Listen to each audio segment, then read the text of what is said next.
Paradoks digitalisasi dan jejak Yusef, produktivitas, analisis total faktor productivity di Sumatera.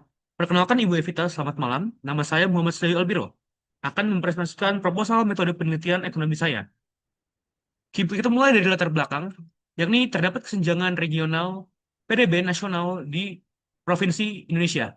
Pulau Jawa menempati urutan pertama dengan 57% dominasi PDB nasional. Lalu disusul dengan Pulau Sumatera yang menjadi topik penelitian kali ini, yaitu di 21%. Agenda revolusi digital ini ditetapkan sebagai mesin pertumbuhan nasional dan terdapat paradoks dari salah satu penelitian Solo di mana terdapat jeda waktu antara transfer teknologi dengan peningkatan produktivitas. Dapat dilihat dari kurva di sini, di x-axis terdapat total faktor productivity dan tingkat digitalisasi, di mana TFP tidak langsung eh, berpengaruh terhadap tingkat digitalisasi.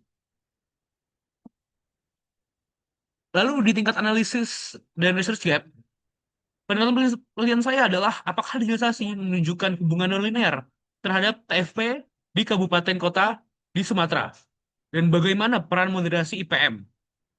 Lebih lanjutnya akan saya elaborasi. Oke, kita mulai dulu dari tinjauan pustaka. Eh, dalam Cobb-Douglas ada rumus di mana Y sama dengan A dikali L dikali L. Ini berarti adalah Y didefinisikan sebagai PDRB real, lalu diikuti dengan kapital dan juga tenaga kerja. Menurut Solo, pertumbuhan output di negara maju itu didominasi oleh teknologi dan juga efisiensi. Menurut Nibel, digitalisasi itu berdampak positif pada teknologi faktor productivity. Ini yang menjadi research utama kita. Dan dari Gerson, itu investasi TIK meningkatkan produktivitas lagi dan lagi. Kita mulai dari dinamika hubungan non-linear, di mana pada awalnya TFP itu menurun, lalu naik signifikan, direalisasikan dengan USEP dan hipotensi ini. Lalu implikasi dari diminishing returns pada digitalisasi itu juga terjadi dan dijawab oleh penelitian ini. Mungkin kita lanjut untuk mengelaborasi hal ini. Oke, berikut adalah rangka konseptual dan hipotesis dari penelitian ini, di mana indeks digitalisasi masyarakat ini menjadi faktor tolak ukur untuk outcome yang kita ukur, yakni total faktor productivity. Ini digabung dengan variabel moderasi dan juga ditambah kontrol, yakni variabel kemiskinan dan juga kredit UMKM PDRB.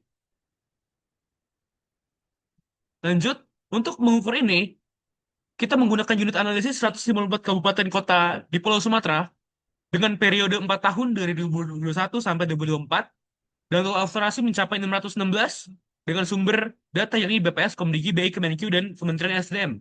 Berikut adalah model eksometrikanya di mana total factor productivity ditambah EDMI dan digunakan lag pada sistem GMM ini. GMM ini digunakan untuk mengatasi endogeneity karena memiliki N besar dengan T atau tahun yang kecil. Berikut adalah detail dari tiap variabelnya. IDMI diukur dengan 8 pilar digitalisasi dan juga dua moderasi itu merupakan variabel interaksi dari IDMI dengan PAD dan juga IDMI dengan IPM. Ditambah dengan 4 kontrol ini energi, kemiskinan, kredit UMKM, dan juga PDRB per kapita. Berikut merupakan deskripsi statistik dari penelitian ini.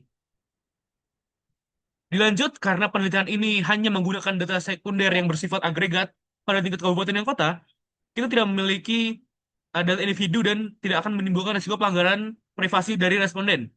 Berikut adalah seluruh sumber data yang kita gunakan, dan ini adalah daftar pusaka atau juga yang referensi yang saya gunakan. Terima kasih banyak.